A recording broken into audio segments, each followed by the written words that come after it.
انہوں نے 38 صوبے بنائے ہیں. آج ہمارا جو پنجاب ہے وہ دنیا کے 182 ملکوں سے بڑا ہے. آج ہمارا جو سندھ ہے کی آبادی دنیا کے 172 ممالک سے بڑی ہے. ہمارا جو خیبر پختونخوا ہے کی آبادی دنیا کے 165 ممالک سے بڑی ہے. اور آج جو بلوچستان ہے وہ دنیا کے 180 ممالک سے بڑا ہے رقبے کے حوالے سے.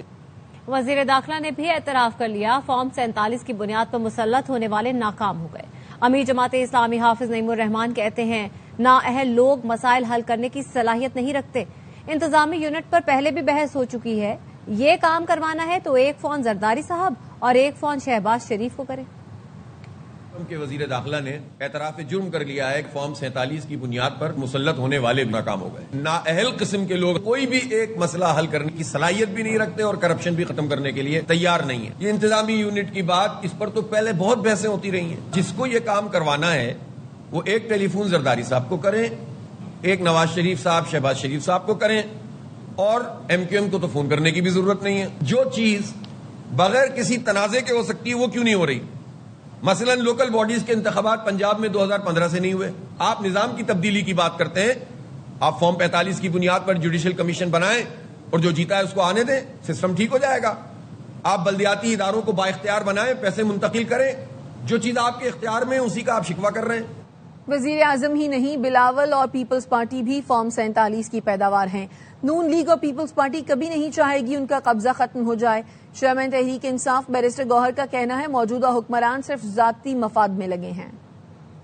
بلاول نے کیٹیگوریکلی کہا کہ وزیر اعظم فارم 47 کی پیداوار ہے، لیکن بلاول ہمسیلف بھی اور پیپلز پارٹی بھی فارم 47 کی پیداوار ہے. اب آپ انتظامی یونٹس اور پروونسز کی طرف جاتے ہیں کہ آپ کے پاس یہ مینڈیٹ ہے. اس مرتبہ وفاق کو داؤ پہ نہ لگائیں. یہ جو دو بڑی پارٹیاں یہ کبھی ایسا نہیں چاہے گی کہ ان کا پورا قبضہ ختم ہو جائے. پیپلز پارٹی اور پی ایم ایل این نے کشمیر میں بھی سیاست کی. بلاول نے اپنے 2 سیٹوں کا رونا رویا. دونوں کے پاس کوئی مینڈیٹ نہیں ہے. یہ اپنے ذاتی مفادات کے لیے لگے ہوئے ہیں اور اس مرتبہ نغے میں نہیں آئے گی. اور عوام نے نئے انتظامی یونٹس کی تجویز کا خیر مقدم کیا ہے. ان کا کہنا ہے کہ اس پر فوری عمل درآمد ہونا چاہیے. نئے صوبے بنیں گے تو مسائل حل ہوں گے، سہولیات ملیں گی اور ترقی ہوگی. پاکستان بھر کے اندر بہت سارے صوبے بننے چاہیے، 8 صوبے یا 12 صوبے بننے چاہیے. گڈ گورننس خراب ہو چکی ہے، مسائل بہت بڑھ چکے ہیں. وسائل ہیں وہ تقسیم ہونا چاہیے. 4 صوبے جو ہیں وہ بہت کم ہیں، زیادہ صوبے ہونے چاہیے. تو صوبوں کی بات تو بہت عرصے سے بہت ساری سیاسی جماعتیں بھی کر رہی ہیں. یونٹ بن جاتے ہیں تو اس میں قباحت کیا ہے؟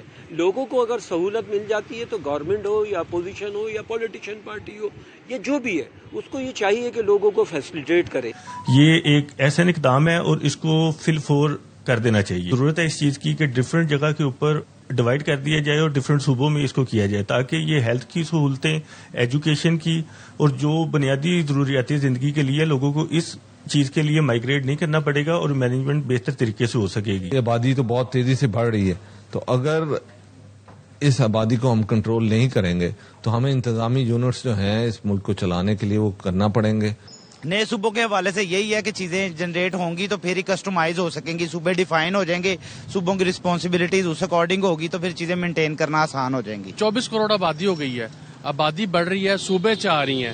اگر صوبے زیادہ ہوں گے تو زیادہ ڈیولپمنٹ ہوگی صوبوں میں. وہ بیان آج سے 5 سال پہلے آنا چاہیے تھا، ابھی لیٹ بیان دیے ان لوگوں نے، تو بنانے چاہیے تاکہ جو ہے وہ سہولتیں بڑھیں. اس طریقے سے نظام ٹھیک نہیں ہو رہا تو نئے صوبے بنانے میں کوئی حرج نہیں ہے. پھر نئے صوبے بنا کے بھی ٹرائی کر کے دیکھ لیں، شاید نظام بہتر ہو جائے. اگر صوبے بنیں گے تو اختیارات بھی ہوں گے، صوبائی دارالحکومت جو بھی ہوگا اس میں کام ہوں گے لوگوں کے. چیئرمین پیپلز پارٹی بلاول بھٹو زرداری کہتے ہیں میں کشمیر کے عوام کو وہی حقوق دلوانا چاہتا ہوں جو ہر پاکستانی کو حاصل ہیں. ان میں سب سے پہلے حق حاکمیت ہے. حق حاکمیت کے لیے کل تیر پر مہر لگائیں. میں کشمیر کے عوام کو وہی حقوق دلانا چاہتا ہوں جو ہر پاکستانی شہری کو حاصل ہے. اس میں سے پہلے ہے حق حاکمیت. حق حاکمیت کا مطلب ہے آپ کا ووٹ، آپ کا فیصلہ. آپ جس کے حق میں ووٹ ڈالیں نتیجہ بھی اس کا حق میں نکلے. کشمیر کی حکومت اور کشمیر کے مستقبل کے فیصلے کشمیر کے عوام خود کرے اور پاکستان کے جن اداروں میں کشمیر کے پانی، بجلی اور بجٹ کے فیصلے ہوتے ہیں وہاں کشمیر کی اپنی کرسی اور اپنی آواز ہو. 2 اگست کو حق حاکمیت کے لیے تیر پر مور لگائیں کیونکہ کشمیر کا کشمیر کرے گا. آزاد جموں کشمیر الیکشن کے دوسرے مرحلے کی پولنگ کل ہوگی. کشمیر ویلی 1 کراچی کے ساتوں اضلاع میں 20 پولنگ اسٹیشنز قائم کیے گئے ہیں. حلقہ جموں 1 کے لیے 14 پولنگ اسٹیشنز قائم کیے گئے ہیں. تفصیلات بتا رہے ہیں اصغر عمر. آزاد کشمیر اور جموں کے الیکشن کے دوسرے مرحلے کے لیے پولنگ 2 اگست کو اتوار کے روز ہوگی. اس سلسلے میں LA 34 اور LA 40 کے الیکشن جو کراچی میں مہاجرین کی نشستوں پہ ہوں گے، یہاں پر تمام انتظامات مکمل کر لیے گئے ہیں. LA 34 جموں میں کراچی میں 698 ووٹ ہیں جو یہاں پر کاسٹ کیے جائیں گے. اس کے لیے 14 پولنگ اسٹیشن قائم کیے گئے ہیں. اسی طریقے سے LA 40 جو وادی کی سیٹ ہے، کراچی میں 4200 ووٹ یہاں استعمال ہوں گے اور یہاں پر تمام اس کے سلسلے میں تیاریاں کر لی گئی ہیں. انتخابی مواد پولنگ اسٹیشن تک پہنچایا گیا ہے. حکام کا کہنا ہے کہ کراچی کی انتظامیہ ان کے ساتھ تعاون کر رہی ہے اور اس کے ساتھ یہاں پر سیکورٹی کے بھی انتظامات فول پروف کر لیے گئے ہیں. یہاں پر پرامن طور پر یہ انتخابات کرائے جا سکیں گے. ملتان میں آزاد جموں کشمیر الیکشن کے لیے تیاریاں جاری ہیں. الیکشن کمیشن نے LA 42 ویلی 3 اور LA 34 جموں 1 کے لیے پولنگ کا سامان پہنچا دیا. مزید بتائیں گے مرزا احمد علی. آزاد جموں کشمیر قانون ساز اسمبلی کے انتخابات کے دوسرے مرحلے کی ووٹنگ کل سے ہوگی. ملتان میں قانون ساز اسمبلی کے 2 حلقوں پر ووٹنگ ہوگی، جس میں LA 42 ویلی 3 جبکہ LA 34 جموں 1 شامل ہے. انتظامیہ کے مطابق جو ہے پولنگ اسٹیشن اور اطراف میں سیکورٹی ہائی الرٹ رہے گی، جبکہ CCTV کیمروں کے ذریعے تمام تر پولنگ عمل کی جو ہے مانیٹرنگ کی جائے گی. LA 42 ویلی 3 میں 966 رجسٹرڈ ووٹرز اپنا حق رائے دہی استعمال کریں گے، جبکہ LA 34 جموں 1 میں 86 ووٹرز اپنا حق رائے دہی استعمال کریں گے. کل پولنگ جو ہے اپنے مقررہ وقت 8 بجے سے شروع ہو کر 5 بجے تک جاری رہے گی. اس حوالے سے تمام تر انتظامات جو ہیں وہ مکمل کر لیے گئے ہیں، جبکہ الیکشن کمیشن کی جانب سے پولنگ سامان کی ترسیل بھی مکمل کر لی گئی ہے. جی وزیر اعلیٰ سرفراز بگٹی کا دورہ زیارت قائد ریزیڈنسی پر حاضری دی. وزیر اعلیٰ نے شہدائے زیارت کے لواحقین سے ملاقات کی اور معاونتی چیکس دیے. تقریب سے خطاب میں سرفراز بگٹی نے کہا شہداء کے لواحقین کے لیے فی خاندان 1 کروڑ 10 لاکھ روپے معاوضہ منظور کیا گیا ہے. فنڈ جاری کر دیے گئے ہیں. وطن عزیز کے لیے شہداء کی لازوال قربانیاں ہمیشہ یاد رکھی جائیں گی. حکومت بلوچستان شہداء کے لواحقین کو کسی بھی صورت کبھی تنہا نہیں چھوڑے گی. سانحہ زیارت کے ذمہ داروں اور غفلت کے مرتکب افراد کے خلاف بلا امتیاز کارروائی ہوگی. اسلام آباد ایکسپریس وے کی خستہ حال سروس روڈ کی بحالی کے لیے کام شروع کر دیا گیا. وزیر داخلہ محسن نقوی نے ترقیاتی کاموں کا جائزہ لیا. منصوبے کو 1 سال کی بجائے چند ماہ میں مکمل کرنے کی ہدایت کی. وزیر داخلہ کو بتایا گیا فیض آباد سے کورال چوک تک 8.25 کلومیٹر طویل منصوبہ 6 رویہ سڑک، 1 انڈر پاس اور فلائی اوور پر مشتمل ہوگا. محسن نقوی نے واضح کیا رفتار، معیار اور شفافیت پر کوئی سمجھوتہ نہیں کیا جائے گا.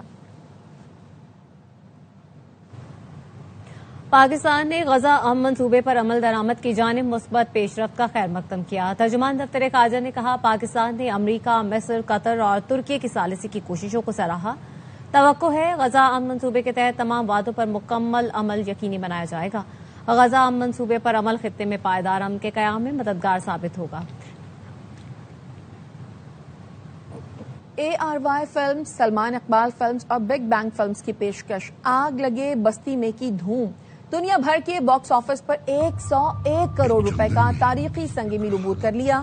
101 کروڑ روپے کے تاریخی بزنس کے ساتھ فلم نے ARY فلمز کے تمام سابقہ باکس آفس ریکارڈ بھی توڑ دیے.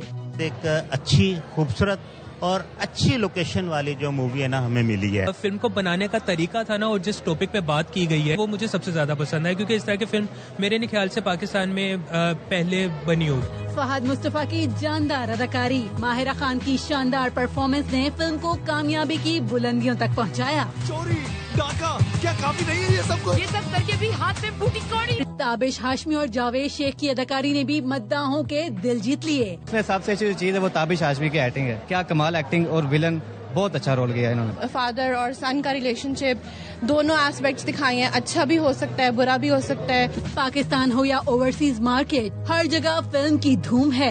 سینما میں ہاؤس فل شوز فلم کی مقبولیت کا ثبوت ہیں. کی کامیابی کو پاکستانی سینما انڈسٹری کے لیے تاریخی سنگ میل قرار دیا جا رہا ہے. انتظار کی گھڑیاں ختم ہونے کے قریب. تھریز انٹرٹینمنٹ کا میگا ڈرامہ در نجات آ رہا ہے آج رات 8 بجے صرف ARY ڈیجیٹل پر. در نجات میں ڈرامہ انڈسٹری کے مشہور اداکار شہریار منور، دور فشا سلیم، سحر ہاشمی، رومیسا خان،